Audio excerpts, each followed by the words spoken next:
కర్నూలు జిల్లాలో జనసేన అధ్యక్షుడు పవన్ కళ్యాణ్ పర్యటన రెండో రోజు కొనసాగుతోంది. ఉదయం విద్యార్థులతో ముఖాముఖిలో పాల్గొన్న పవన్ ఆ తర్వాత జగన్నాథ గట్టు వద్ద ఉన్న ఇందిరమ్మ గృహాలను పరిశీలించారు.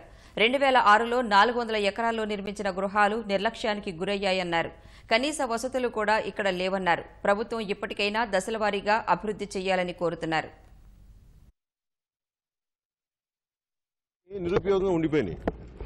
ఒకవైపు చూస్తే ఒక్కొక్కళ్ళు అటు ముస్లిం మహిళలు కానీ మిగతా అన్ని వర్గాల ప్రజలు కానీ ఇల్లు బేసిక్ ఇల్లు లేవు, వాళ్ళకి ఎటు వెళ్ళాలో తెలియట్లేదు.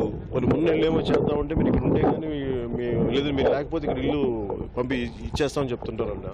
ఉండడానికి నివాసయోగ్యంగా ఏది ఒక్కటి లేదు.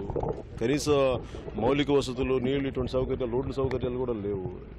ఈ కచ్చా రోడ్ ఇట్లాంటి మట్టి రోడ్డు తప్ప దాదాపు 9,400 మందికి దాదాపు ఒక 40-50 వేల మంది నివసించగలిగే ఈ ప్రాంతం నిరుపయోగం ఉండిపోయింది. ఇది కలోజల్ వేస్ట్ ఆఫ్ గవర్నమెంట్ ఎక్స్పెండిచర్ అనిపిస్తూ ఉంది. చాలా ఇన్ని అంటే గవర్నమెంట్ ప్రాజెక్టులో డబ్బులు ఎలా పోతాయి అని అనడానికి ఇది ఒక బలమైన నిదర్శనం.